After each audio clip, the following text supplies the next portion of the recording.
मंडळी रामकृष्ण हरी. ते नव तुम्हाला माहित आहे नव तुम्ही काय बघतायसा ओम साई क्रिएशन. अहो हे युट्यूब चॅनेल आहे.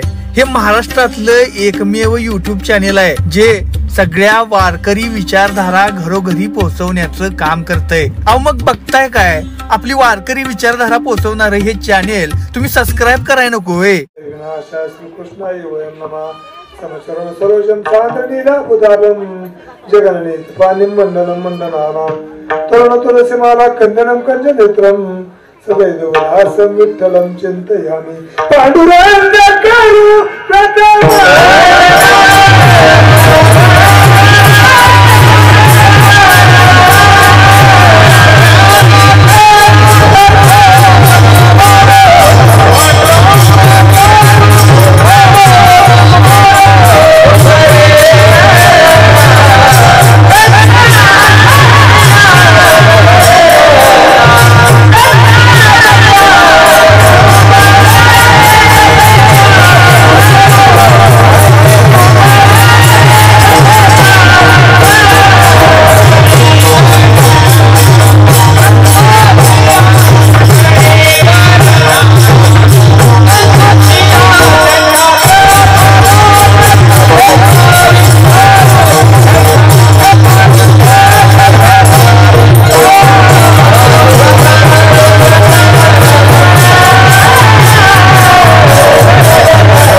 ज्ञानंचलाय भक्ति विलोकितेन समन्य राजा वैराग्यवंतं सुचारवंतं नमामि जोगं मस्तके पायावरी या वारकरी संतांच्या ऐके वचन कमलापती मदरकाची विनंती कर जोडतो कथे काळे आपण असावे जवळी ऐसे नमन करून सकळा हरिकथा बोले बोबड्या बोला अज्ञान म्हणून आपल्या बाळात चालवी सकळा नामा मने विठ्ठल.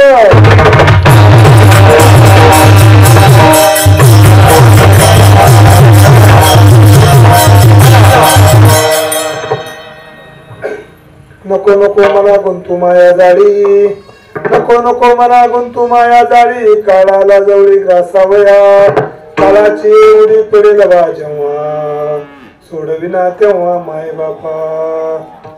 प्रस्तुत प्राप्त प्रसंगी कीर्तन रूपी सेवकाचा निवडलेला भंग बोलू नका म्हणावं लेकरांना. जगद्गुरु तुकाराम महाराजांचा उपदेशपर प्रकरणातील मनाला उपदेश करणारा असा अभंग आहे. हा अभंग, या अभंगातून जगद्गुरु तुकोबराया मनाला उपदेश करतात. मनाला सांगतात, मना तू या मायाजाळामध्ये गुंतू नकोस. नको नको मना गुंतू माया जाळी. का गुंतू नको? कारण काळाला जवळी ग्रासावया. काळ तुझ्या जवळ येतोय, एक एक एक एक दिवसानं काळ तुझ्या अंगावर येतोय. त्यामुळे तू काय कर म्हणा, तू इथं गुंतून घेऊ नकोस. नाहीतर तू गुंतून घेत राहिलास तर विनाकारण तुला 184चा जो फेरा आहे तो फेरा चुकणार नाही. फेऱ्यातच गुंतत राहावं लागेल आणि मग ते राड गाडग्याप्रमाणे फिरावे लागेल. म्हणून सांगतात, काळाची उडी पडेल बा जेव्हा, सोडविना तेव्हा माय बापा. ज्या वेळेला काळाची उडी तुझ्या अंगावर पडणार आहे त्यावेळेला यातून सोडवणार कोणीच नाही. तुला वाटत असेल माझे नातेवाईक अमुक आहे तमुक आहे, सोडवतील, कोणीही सोडवणार नाही. सोडविना राजा देशीचा चौधरी आणि कसोयली भली भली. म्हणजे मालिकेमध्ये एक चरण घेतलं, जीवन जगलो तर पुढचा प्रवास सुद्धा चांगला होतो. हा त्या मग सांगण्याचा उद्देश. विठ्ठल 10व्या दिवशी तो आत्मा वैतरणी नदी पार करून पुढच्या प्रवासाला निघतो. 13व्या दिवशी घरातील सुतक संपतं आणि मग संपल्याच्या नंतर 14व्या दिवशी ज्यावेळेस आपण नैवेद्य समर्पित करून कुंभश्राद्ध घरी त्या ठिकाणी घालतो, तिथून पुढं मग 12 नगराचा मुक्काम सांगितला. किती नगराचा? 12. पहिलं नगर म्हणजे 12 नगर आहेत. सीतादेवपूर, भोगवतीपूर, गंधर्वपूर अशी किती नगर आहेत? 12. प्रत्येक नगरामध्ये केलेल्या कर्माचा दाना द्यायचा असतो. आता उष्मपूर आहे, त्या उष्मपुरामध्ये काय अतिशय अशी कडक उष्णता आहे आणि मग त्या उष्णतेमध्ये तो जो गेलेला लिंगदेह आहे तो त्या ठिकाणी असतो आणि मग त्याला त्या सळ्या तापलेल्या सळ्यावरून चालवलं जातं.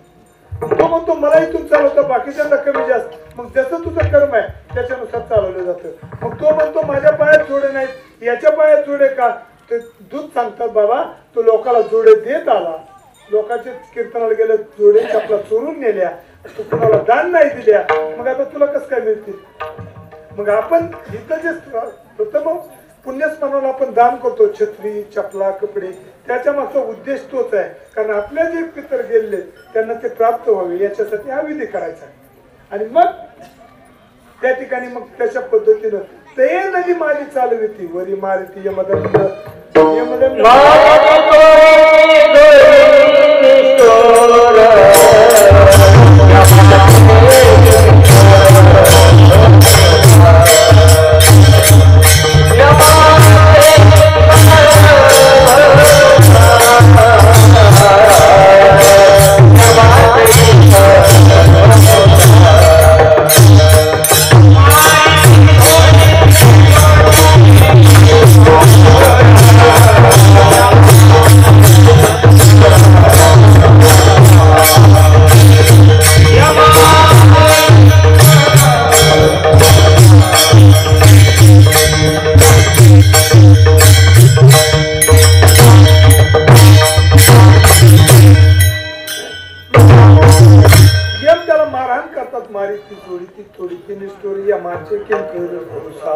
मग त्या ठिकाणी ते दुःख भोगत भोगत प्रत्येक मासिकाला त्यांचा आपला 1 महिना आणि त्यांचा 1 दिवस सारखा.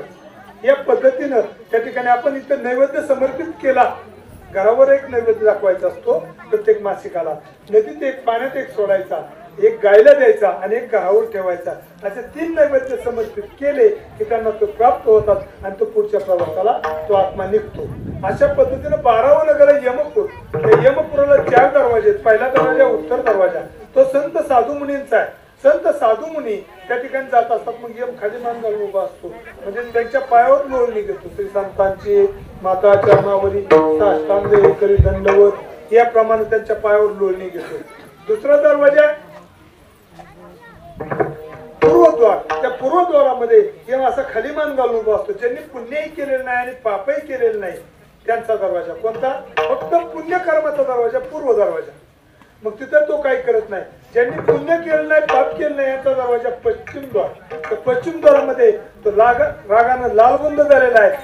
असं रागेदात काय कर करा असा लालबुंद आहे. वाटतं अंगावर येतो काय अशी भीती वाटते आणि तो गेलेला जीवात्मा त्याच्याकडे जातो. मग तिथं गेल्याच्या नंतर तिथून जाताना तो त्यालाही काय करत नाही आणि दक्षिण द्वार आहे, त्या द्वारामध्ये जे जीवात्मे जातात त्यांचा मग स्वागत करतो यम. किती मारतो? नाही त्या यमासी करुणा.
गेला जसं कर्म असेल त्या कर्माप्रमाणे कृपया बोलू नका. कर्माप्रमाणे तो झाडा त्या ठिकाणी घ्यावा लागतो आणि मग तो झाडा देत असताना नाही त्या यमासी करुणा बाहेर काढता पुढी प्राणा उडा सापडे जायच्या दाण्या चोर देतो. म्हणजे चोराला आपल्या समाजामध्ये चोर जर सापडला किती मारलं जातं? ज्याला घरात कुणी घेत नाही तो सुद्धा तिचा हात धुवून घेतो का नाही? म्हणजे अशा पद्धतीने यम त्या ठिकाणी आपल्याला चोर यातना दर्जेतो त्या ठिकाणी मारहाण करतो आणि मग ती तशा पद्धतीचा विधी त्या ठिकाणी आपण संपन्न करतो. त्याच्यातून वाचवायचं असेल तर आपल्या जीवनामध्ये काय करावं याचा विचार या कीर्तनात करायचा आहे.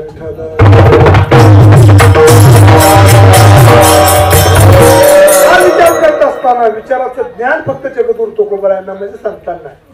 मग त्यांना माहित होतं या जीवांना जर योग्य प्रकारचा उपदेश केला, योग्य प्रकारची वाट दाखवली तर योग्य वाटेल त्यांना जर आपण जायला सांगितलं तर त्यांच्या जीवनाचा फायदा होईल. म्हणून महाराजांनी काय केलं? अगोदर म्हणजे त्यांनी या पूर्ण मनुष्य प्राणी त्यांचं ऐकतील याची गॅरंटी नाही ना, ऐकतही नाही. संतांचं ऐकलं का हो? लोकांनी नाही ऐकलं. नव्याने त्यांना त्रास दिला. त्यांना किती त्रास दिला त्याचं वर्णन करायला गेलं तर अनेक कीर्तन होतील. इतका त्रास संतांना दिला तरीही संत मात्र येतो कळवळा म्हणून या. त्यांना समाजाचा कळवळा होता. समाजाचा कळवळा असल्यामुळं हित करावं असं वाटत असल्यामुळं महाराजांनी समाजासाठी त्या ठिकाणी उपदेश करायला सुरुवात केली. समाजाला सांगतात, नाना प्रकारे अडवतात. मग शेवटी त्यांनी ठरवलं मनाला उपदेश करू. काय करूया? कारण मनाला जर उपदेश केला तर मन या देहातील काय प्रमुख आहे म्हणजे पंतप्रधान आहे. मनाने जर ठरवलं तर सगळ्या गोष्टी पूर्ण होऊ शकतात. तुम्ही म्हणाल असं कसं काय? मग महाराजांच्या मनाने काय केलं? ज्ञानोबारांच्या मनाचं सांगू का तुम्हाला? मन हे धाले मन हे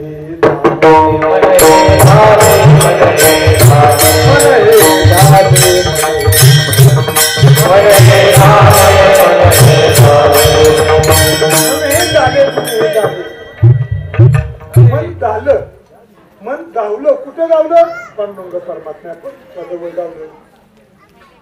मग त्या ठिकाणी महाराज ज्ञानोबारांनी अजून सांगितलं मन हे राम झाले मन हे राम झाले प्रवृत्ती गा सुनी कैसे निवृत्ती से आले. म्हणजे मनाने त्या ठिकाणी त्यांना माहित होतं मनाने ठरवलं तर एखादी गोष्ट करायची तर ते मन करू शकतं हे त्यांना जाणीव होती. म्हणून तर जगद्गुरु तुकोबराय म्हणतात ते एक मन स्थिर करो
सावध होई डोळे उघडून पाय वेद बोलले पुराणे काविनवनी करीत असे. म्हणजे मनाला त्या ठिकाणी सांगतात मन स्थिर करा, सर्वांना उपदेश करून सांगतात मन तिथं स्थिर करा. माऊली सांगतात मन हे झाले, मन हे झाले, पूर्ण विठ्ठलची झाले, अंतर बाह्य रंगून गेले विठ्ठलची विठ्ठल. म्हणजे मन ते करू शकतो म्हणून मनाला उपदेश करतात अभंगाच्या पहिल्या चरणात.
गुंतू माया जाळी काळाला जवळी सावया. म्हणजे काळ जवळ येतोय का तुम्ही काळाच्या जवळ जाताय? आपण काळाच्या जवळ जातोय. कारण मनाला सांगतात मना नको नको म्हणा गुंतू माया जाळात गुंतू नकोस रे. मग नेमकं काय कर? माया जाळात न गुंतता तू या ठिकाणी आहेस ना. आता आपण आपल्या जागेवर आहोत, आपल्या घरी आहोत. मग आपण नेमकं काय करावं? सगळं माझं माझं म्हणत बसू नये. आपली मुलं आहेत त्यांना चांगले संस्कार करावे, चांगली पिढी घडवावी. आणि ज्या वेळेला आपण चांगली पुढची पिढी घडवू त्यावेळेला आपलं नाव निघतं. बघा एखाद्याचा मुलगा जर UPSC परीक्षा पास झाला तर लोक आपुलकीने विचारतात कुणाची चिरंजीव आहेत, कुणाचा मुलगा आहे, विचारतात का नाही? आणि जर एखाद्याचा मुलगा जर पिऊन पडला तर लोक काय म्हणतात हे कुणाचं डे नाही म्हणतात का नाही? म्हणजे किती फरक आहे. म्हणजे आपल्याला जेवढा फरक का घडतो? कारण आपण संस्कार द्यायला कुठेतरी कमी पडतो. माहिती आता ही लहान लेकरं किती छान नाचतायत, काळ घेऊन नाचतायत का नाही? आनंद वाटतो. तुम्हाला सगळ्यांना वाटतं बघावं, पाहत राहावं वाटतं का नाही? मग आपली पोरं का घडत नाहीत? कारण आपल्याला वाटतं निघाव गाणार निघत येणार. कारण का? आपण संस्कार चांगले लावत नाही. या मुलांना आई वडिलांनी त्याग केलाय. लहान असताना मुलं तिकडे संस्थेत ठेवले.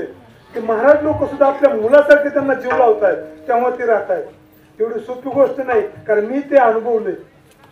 मी स्वतः 4 वर्ष आळंदीला राहिलोय आणि आताही माझा मुलगा आळंदीला घातलाय, त्याच्यामुळे एवढं हक्काने बोलतोय.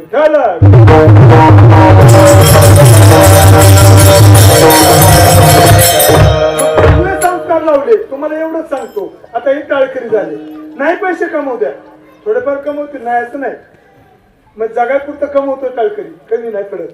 पण पुढे जाऊन सांगतो, नाही जास्त पैसे कमवले, किमान दुर्व्यसनांच्या आरी जाऊन आई बापांना त्रास तरी देणार नाही त्याची खात्री आहे, कारण त्याला चांगले संस्कार आहे. आणि असे संस्कार जर आपल्या जीवनात लावायचे असतील तर मनाला उपदेश करा, मनाला सांगा, मना चांगल्या पद्धतीनं कसं जायचं हा मनाला जर उपदेश केला तर महाराज सांगतात, नको नको मला बोलतो माया जाळी. बापानं नेमकं मुलाला संस्कार कसे लावायचे एक दृष्टांत तुम्हाला सांगतो. बंगाल प्रांतामध्ये कर्नल साहेब होते. ते कर्नल साहेब त्यांना एक मुलगा झाला. मुलगा 5 वर्षाचा होईपर्यंत खूप लाड केले. 5व्या वर्षी त्याला सांगितलं, युवराज म्हटले आता तुम्ही तुमची सोय करायची. त्या शिपायाला सांगितलं, घोड्यावर बसून लावलं. कुठं एक सरकारी शाळा होती, त्या शाळेमध्ये तुमचा तुम्ही प्रवेश घ्यायचा, म्हणजे ऍडमिशन घ्यायचं, मराठीत बरं का, ऍडमिशन घ्यायचं असं सांगितलं. तो त्या ठिकाणी गेलेला आहे. त्या मुख्याध्यापकांना तो मुलगा भेटला. आता लहान मुलगा 5 वर्षाचा. त्यांनी मुख्याध्यापकांनी सांगितलं, तुम्ही मोठ्याची लेकरं इथं काय राहत नसता, इथं गरीबाची लेकरं शिकतायत, मोठ्याची लेकरं बसा.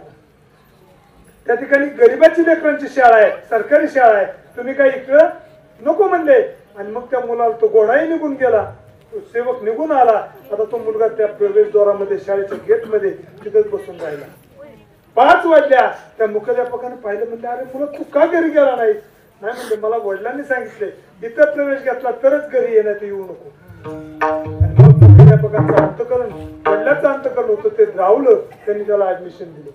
तो मुलगा शाळेत खूप हुशार होता, शिकत गेला, वडिलांचे संस्कार चांगले होते, पण वडिलांनी काही त्याचं कौतुक केलं नाही. वडील कधी कौतुक करत नाही, त्याला प्रत्येक वेळेला हिनवायचे. तो 10वीला राज्यात पहिला आला, 12वीला पहिला आला, लोक सत्कार करू लागले, पण वडिलांनी असं शाबासकी काय पाठवून टाकलं. मुलाच्या मनात राग यायचा. वडील दिसले की आळी उभा राहायची, वाटायचं डोक्यात दगड घालू काय, अशी अवस्था झाली. तो विद्यापीठात पहिला आला भविष्यात, आणि मग पुढे गेलो तर विद्यापीठात पहिला आलाय. आणि मग त्या दिवशी मात्र त्या मुलाच्या आईला राहुलं नाही. वडील असे पलंगावर बसलेले आहेत. आई ती दावा हातात घेतला आणि वडिलांकडे गेली, सांगितलं, आता तुम्ही बाद झालं म्हणले, तुम्ही मुलाविषयी जे बोलताय ते आता पाहत नाही. आता मुलगा मोठा झालाय आणि त्याच मुलाला तुम्ही जर आता चांगल्या गोष्टी त्याचं कौतुक नाही केलं तर तो मुलगा तुम्ही काय बोलायला आजवा तर तोही तुम्हाला बोलणार आहे. मला हे पाहवणार नाही. मग तुम्ही काय करा, मला आत्ताच जीव मारून टाका, हे दावं घ्या आणि मला फसावून लटकवा, म्हणजे मी मुक्त होईल. काय होणार आहे ते भविष्यात मला बघायला मिळणार नाही. इकडे मुलाची अवस्था अशी आहे, आज त्याच्या डोक्यातच, आज माझा राज्यात देशात सत्कार झाला, वडील मला आडवं बोलतायत ना. मग त्याने काय केलं, एक दगड घेतला, डोक्यात घालायचा, वडिलांच्या डोक्यात. कुणाचा दगड घेऊन तो आलेला दारात आला आणि अंधारामध्ये थोडासा असा अंधार पडलेला होता. 6-7चा वेळ होती आणि त्या वेळेमध्ये तो अंधार पडत चाललेला आहे. आणि त्या ठिकाणी त्या आई वडिलांचं बोलणं तो ऐकतोय. आई सांगते, आज मला तुम्ही मारून टाका, मला जगायला नको. मुलगा काय बघेल, काय करेल हे मला पाहायचं नाही, मला पाहायला नको. त्यावेळेला वडिलांनी सांगितलं, अगं तुला वाटतं का मला माझ्या मुलाचं कौतुक नाही? माझ्या मुलाचं कौतुक मला आहे, पण मी जर आज त्याचं कौतुक केलं तर मुलगा इथंच थांबेल, नवे नवे वाईट मार्गाला, वाम मार्गाला जाईल, तो योग्य रस्त्याला तो जाणार नाही. आणि म्हणून मला वाटतं तो समाजप्रिय होण्यापेक्षा देवप्रिय व्हावा, म्हणून मी हा प्रयत्न करतोय. तर मुलाच्या डोक्याला दगड असाच मागची माग पडला, डोळ्यातले आसवे त्या ठिकाणी येऊ लागलेले. मुलगा रडतोय, मी काय करायला गेलो, वडिलांची अपेक्षा काय आहे. आणि तोच मुलगा भविष्यात पंडित दयानंद सरस्वती नावानं पुढे आला. म्हणजे त्यांनी सतीची चाल बंद केली. नवे नवे या भारत देशामध्ये चांगले संस्कार राबवण्यासाठी सन्मार्गाला समाजाला लावण्याचा प्रयत्न त्या पंडित दयानंद सरस्वतीने केला. त्याच्या मागे कुणाचा हात आहे? वडिलांचा हात आहे. माय बापू हे वडील चाकून तसेच राहतात, फक्त पुढे येतोय, पुढे तो मुलाचं कर्तृत्व येतं. पण त्या कर्तृत्वाच्या मागे ज्या आई वडिलांनी आपल्याला संस्कार चांगले लावले, त्याचाही विचार केला पाहिजे. अजून एक आईचा एक दृष्टांत तुम्हाला सांगतो. आईने संस्कार कसे लावायचे. बंगाल प्रांतातीलच घटना आहे. त्या ठिकाणी नरेंद्र नावाचा मुलगा होता. तो शाळेत जात होता. तो नरेंद्र शाळेत जात असताना त्या शिक्षकांनी विचारलं तुला काय व्हायचं. प्रत्येक मुलाला विचारलं. मुलाने सांगितलं, कोणी सांगितलं कलेक्टर व्हायचे, कोणी सांगितलं तहसीलदार व्हायचे, कोणी सांगितलं पाटील व्हायचे, पोलीस व्हायचे, मिलिटरी मॅन व्हायचे, असं सगळे सांगत होते. त्या नरेंद्रला ज्यावेळेस विचारलं त्यावेळेस नरेंद्रने सांगितलं मला घोडे चालवणार व्हायचे. काय व्हायचे. घोडे चालवाय शिकायचे म्हटलं. सगळी मुलं हसू लागली. त्या नरेंद्रचा चेहरा पडला. शाळेतून घरी आला. आईने विचारलं बाळा आज तुझा चेहरा काय नर्वस आहे, नाराज का दिसतोय. ते म्हणले काही नाही. नाही नाही काहीतरी कारण आहे सांग म्हटले. मग आईला सांगितलं. म्हणले शाळेत सरांनी असं विचारलं मला सांगा जर आपली आई असते त्या ठिकाणी तर त्या मुलाच्या कानफाडीत दिली असती का नाही. लगेच आम्ही एवढं कष्ट करतोय एवढं शिकवतोय पण तू घोडं हाकणार व्हायचं म्हणतोय. पण ती आई थोर मोठ्याची आई होती. तिनं सांगितलं बाळा तुला व्हायचंय ना घोडा चालवणार. तो हो. घरात भिंतीवर फोटो होता. कुणाचा. सारथी शारंग धरू म्हणजे भगवान परमात्मा घोडे हाकतायत आणि अर्जुन मागे बसलाय असा तो फोटो होता. आणि तो धावला. तुला व्हायचंय ना घोडे चालवणारा तर असा हो. कुणासारखा. त्या भगवान कृष्णासारखा. की आईने मार्गदर्शन केलं. आईने योग्य मार्गाला मुलगा लावला. मुलाला त्या ठिकाणी खच्चीकरण न करता सत्य मार्गाला जाण्याचा सल्ला दिला. तो मुलगा भविष्यात कोण झाला. स्वामी विवेकानंद म्हणून पुढे आला. माय बापू हे कुणाचे संस्कार आहेत. हे मनाने केलेले संस्कार आई वडिलांना त्यांच्या मनाने त्यांना ताब्यात ठेवलं. मनाने त्यांच्या ठरवलं आपल्या मुलांना चांगलं घडवायचंय. घडवलं की नाही. म्हणून महाराज म्हणतात नको नको म्हणा बोलतो माया जाळी काळा आला जवळी घासावया. म्हणजे काळ एक एक दिवसानं जवळ येतो. आपण घडोघडी काळ वाट याची पायी अजून किती आहे अवकाश. म्हणजे घडोघडीला काळ त्या ठिकाणी वाट बघतोय. नवे नवे आपण काळाकडे चालून जातोय. काळ आला जवळी घासावया. काळाकडे आपण जातो का काळ आपल्याकडे येतोय. ज्या ठिकाणी काळ येणार आहे ज्या ठिकाणी आपली घटना घडणार आहे त्या ठिकाणी न चुकता किती लोकांनी घरातल्या लोकांनी विरोध केला तरी माणूस तिथे जातो का नाही. नवे नवे माणसं आवर्जून तिथे नेऊन ठेवतात. एखादा वयोवृद्ध असेल त्याला आवर्जून ज्या ठिकाणी जीव जाणार त्या ठिकाणी नेऊन ठेवतात. त्यांच्या मागचा उद्देश वेगळा असतो. त्यांना वाटतं वाचावं अजून आयुष्य जगावं त्याच्यासाठी नेतात. पण मृत्यू तिथे जवळ येतो. एक जुना दृष्टांत तुम्हाला सांगतो. गरुडाची आई. गरुड म्हणजे भगवान विष्णूचं वाहन. गरुडाची आई विनिता. त्या ठिकाणी ती विनिता आजारी पडली. आजारी पडल्याच्या नंतर तिला आता मोठ्याची आई नंतर सगळी मोठी लोक भेटायला येऊ लागली. मग त्या गरुडाला वाटलं आपल्या आईचं मरण चुकवावं म्हणून त्याने काय केलं. त्याने ब्रह्मदेवाकडे गेला आणि ब्रह्मदेवाला सांगितलं माझ्या आईचं मरण चुकवायचं काय करू. ब्रह्मदेवाने सांगितलं माझंच मरण चुकलं नाही. येथे नाही उरू आले अवतार येरते पामर अनेक अवताराच्या राशी गेल्या. मलाही मरावं लागतं. काय एक जन्मा जन्मोनी ब्रह्मकर्मा करतोचे ब्रह्मा अनुनोही. म्हणजे ब्रह्मदेवाला सुद्धा जन्म आहे फक्त त्याचे दिवस मोठे. किती दिवस विनोदानं सांगितलं जातं. त्याला पुरावा आहे की नाही माहित नाही. पण असं सांगितलं जातं की ब्रह्मदेव सकाळी उठले आणि प्रातर्विजेला बाहेर पडले. त्यावेळेला सांगितलं रावण जन्माला आला आणि ते माघारी आले आणि सांगितलं रावण मेला. मग रावणाचं आयुष्य किती 14 चौकड्याचं आयुष्य. त्यांचा नुसतं टाइमपास वरच गेले 15 मिनिटं ब्रह्मदेवाची. मग ब्रह्मदेवाचा दिवस केवढा खूप मोठा. त्याचा विचार आपल्याला करायचा नाही. म्हणजे मला सांगण्याचा मुद्दा ब्रह्मदेवाला सुद्धा मरावं लागतं. ब्रह्मदेव म्हणला फक्त मी एवढं सांगतो तुझ्या आईचं मरण कधी येणार आहे ते सांगतो. म्हणजे सांगा. मग त्यांनी सांगितलं ज्या दिवशी यमराज तुझ्या आईला भेटायला येईल. यमराज ज्या दिवशी भेटायला येईल त्याच दुसऱ्या दिवशी तुझ्या आई मृत्यू पडणार. ठीक आहे म्हटले. मग आईला सांगून ठेवलं यम भेटायला आले मला सांग. सगळे मोठे देव भेटायला येत होते. यमही आले. यमराज आले भेटले कसं आहे बरं विचारलं आणि दारात गेले आणि पाठीमागं बघून हसले निघून गेले. आता काही कळलं नाही. हसण्याचा उद्देश कळला नाही. मग गरुडाला सांगितलं असं असं झालं म्हटलं. आले दारात गेले मागं बघून हसले पुढे निघून गेले. मग गरुडाने काय केलं संध्याकाळची वेळ तो होता कन्याकुमारीला. पाठीवर घेतलं आईला आणि सकाळच्या वेळेपर्यंत कुठे गेला हिमालयाच्या खोल अशा दरीमध्ये त्या ठिकाणी नेऊन ठेवला आईला. आणि तो बाहेर गेला म्हणला चला आपल्या नित्यने मोडकून येऊया. मग गेला माघारी होत आई गेली. आता आई गेली. मग त्यांनी नातेवाईक गोळा केले. सगळ्यांना व्हॉट्सअपला मेसेज पाठवला गरुडानं सगळे नाते गोळा झाले, सगळे आले, अंत्यविधी झाला. आता मोठी लोक सगळी भेटायला येऊ लागली, यमराज भेटायला आले.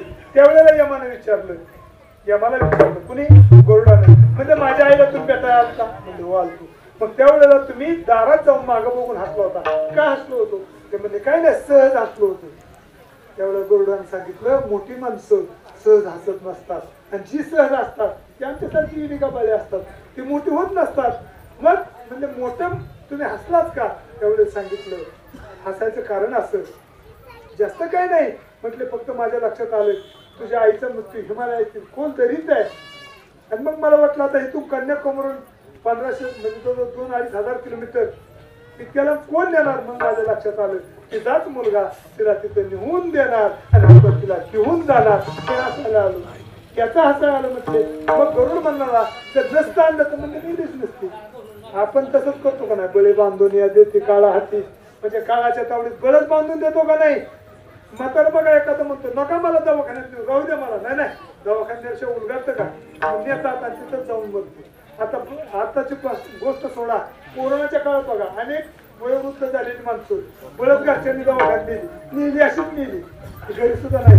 कारण काय कोरोना झालाय म्हणतो तर जीव सोडला लोकांनी, त्यानंतर रिपोर्ट आला ह्यांना काहीच नव्हतं.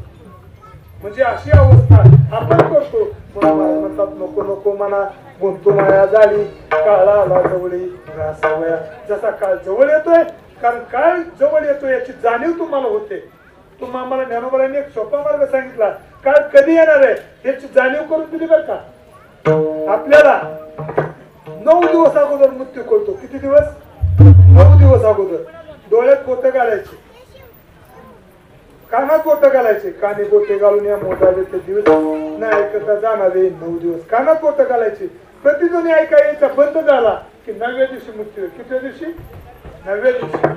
असं डोळ्यात बोट घालायचं आणि चक्र दिसायचं बंद झालं की कितव्या दिवशी मृत्यू आहे? 7व्या दिवशी. ही भवई दिसायची बंद झाली. आता नका बघू बर का. भवई दिसायची बंद झाली की 5व्या दिवशी मृत्यू आहे. कितव्या? 5व्या दिवशी. आणि ज्या दिवशी नासाक्रीचे आग्र न दिसता जनी त्याची दिनी मना काम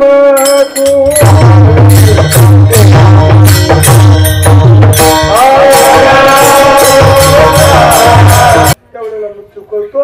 आणि हे लक्ष ध्यानात घेऊन आपण जीवन जगलं तर आपल्या आयुष्यामध्ये कसली अडचण येणार नाही. म्हणून महाराज म्हणतात नको नको म्हणा, गुंतू माया झाली, काळा आला जवळ घासावया. काळ जवळ घासावयाला त्या ठिकाणी काळ एक एक दिवसांत जवळ येतोय. तुम्हाला ज्या दिवशी काळ येणार आहे त्यावेळी हातातला घास ग्रास बी सत्ता नाही हाती शरभंगुर हे न काय कळता. ग्रास बी सत्ता नाही याची किंवा क्या जीवन की प्रक्रियास हातो लिया नाही तेरा ग्रास. म्हणजे हातातला घास हातात राहतो, तोंडातला घास तोंडात, आणि जाग्यावर जावं लागतं. त्याच्यासाठी तुम्ही सावध व्हा, मनाला उपदेश करा, मन पांडुरंगाच्या चरणी लीन करा, त्याच्या चरणावर मन ठेवा. आणि मन तिथं ठेवलं तर तुमची अडचण होणार नाही. कारण त्याच्या ठिकाणी न ठेवता इतरत्र भटकत राहिलं तर काय होईल? दुसऱ्या चरणामध्ये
जेव्हा सोडविना तेव्हा माय बापा. ज्या वेळेला काळाची झडप तुमच्यावर पडणार आहे त्यावेळेला यातून कोणी सोडवणार नाही. कारण का काळच का नेतो त्याचं कारण आहे. मला सांगा, आज आपण या मोरे परिवाराकडे आलो. का आलो? एक तर पाहुणे, नातेवाईक, मित्र परिवार म्हणूनच आलो ना. तसा काळ कोण आहे? काळ यम कोण आहे आपला? यमाचा पाहुणा.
सांगतात हरिण जन्म नरकाचे पै जाना यमाचा पाहुणा प्राणी होय. म्हणजे यमाचा कोण आहे? हा पाहुणा यम आपला. म्हणून यम आपल्याला न्यायला येणार आहे. म्हणून मायबाप सावध व्हा. सावध होऊन काय करा? सावध होऊन बसणी जागा देव करा कैवारी माझ्या मल्हारीची वारी माझ्या सावध झालो हलच्या आलो जागरणा. म्हणजे सावध व्हा आणि भगवान परमात्म्याला कैवारी करून घ्या. त्यावेळेला काळ तुमची सोडवणूक करेल. तुम्हाला वाटत असेल माझे नातेवाईक आहेत अमुक अमुक, नाही उपयोग. सोडविना राजा देशीचा चौधरी आणि कसोयरी भली भली.